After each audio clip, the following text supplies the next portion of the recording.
ইসলামী আন্দোলন রূপগঞ্জ উপজেলার আওতাধীন গোলায় ইউনিয়ন শাখার জন্য আজকের এই আলোচনা সভার সম্মানিত সভাপতি, ইসলামী আন্দোলন বাংলাদেশ নারায়ণগঞ্জ জেলার বিপ্লবী সভাপতি শ্রদ্ধেয় ভাই মৌলানা দিন ইসলাম সাহেব সহ দায়িত্বশীল বৃন্দ, কর্মী ভাইরা, সাংবাদিক বন্ধুগণ, সময় সীমিত, অনেক বিস্তারিত আলোচনা হয়েছে।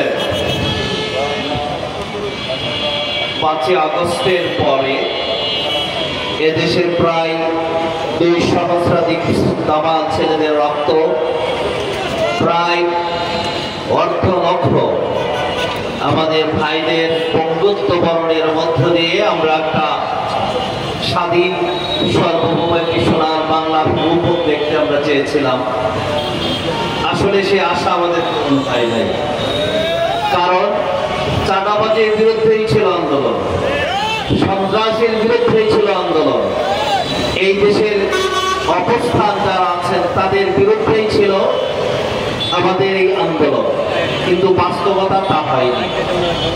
আজকে স্পষ্ট ভাষায় আমরা বলতে চাই, আমাদের বিরুদ্ধে আমার বন্ধুরা অনেক কিছু কথা বলেন, আমরা স্পষ্ট ভাষায় বলতে চাই, স্বাধীনতার এই 53 বছর পার হয়েছে, একজন মৌলবী সাহেব ক্ষমতার চেয়ারে বসে নাই।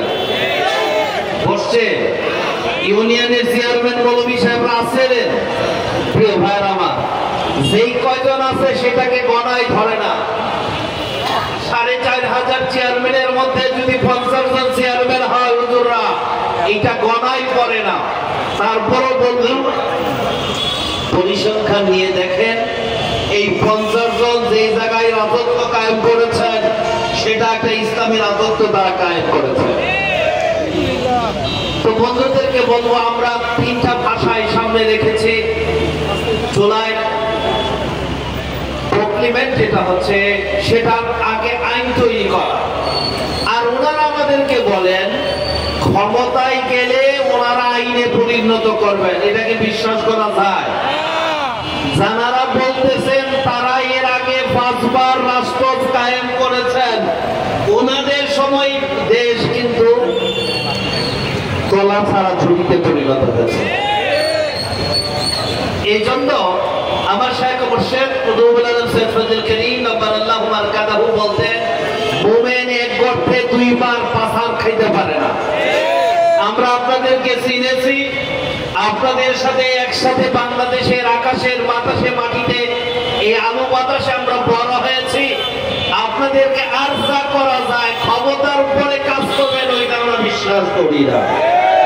আগে জুলাই এই শহীদদের, জুলাই আহতদের, জুলাইদের যে স্বপ্ন, সেই স্বপ্ন আগে বাস্তবায়ন হবে। ওনারা বলেন যে কিভাবে হবে। শহীদ প্রেসিডেন্ট জিয়াউর রহমান সাহেব কিন্তু হানা ভোটের মাধ্যমে রাষ্ট্রীয় ক্ষমতায় তিনি এসেছিলেন, ঠিক না? হানা ভোট দেন, আমরা যদি হেরে যাই আমরা আইন মেনে নেব। সেকেন্ড হচ্ছে, আমরা চেয়েছি পিয়ার। খায়রা বলেন পিয়ার খায় না, মাথায় দেয়। খায় না, মাথায় দেয়। ডাকসু ইলেকশনে দেখেছেন, খায় না, মাথায় দেখে বলতে হয়। প্রিয় ভাইয়ের আমার, আমাদের বক্তব্য স্পষ্ট, পিয়ার ছাড়া আমরা নির্বাচনে যাব। এখন ওনাদেরকে আমাদেরকে কষ্ট করে হাসিমি সাহেব আপনাদের প্রার্থী হলেন, তারপরে পিয়ারও ছাড়া নির্বাচনও দেখতেছেন না। দাদা, পিয়ার 91টা দেশে চলে, আইন পাস করেন, কিভাবে হবে? কষ্টলি হয়ে যাবে, সমাধান তো হয়ে যায়, ভাই ভাইয়ের মধ্যে সমাধান হয়, ঝগড়া হয়, বসতে আইনে পরিণত হবে, আমরা মেনে নেব। তার অর্থ এই নয় আপনারা খালি মাথায় খালি জায়গায় খোল দিবেন। রূপগঞ্জ আপনাদের এই হয়ে আড়াইহাজার বাজার হয়ে মেঘনার ওই পারে আমার দাদার বাড়ি রবীনগর, এই 2500 থেকে ধরে রূপগঞ্জ সহ হাজার হাজার ভাইদের পতিত জমি কারা দখল করেছে? গরিব মানুষরা। 2500 ইসলামের আন্দোলনের নেতা কর্মীরা, এদেশের উলামায়ে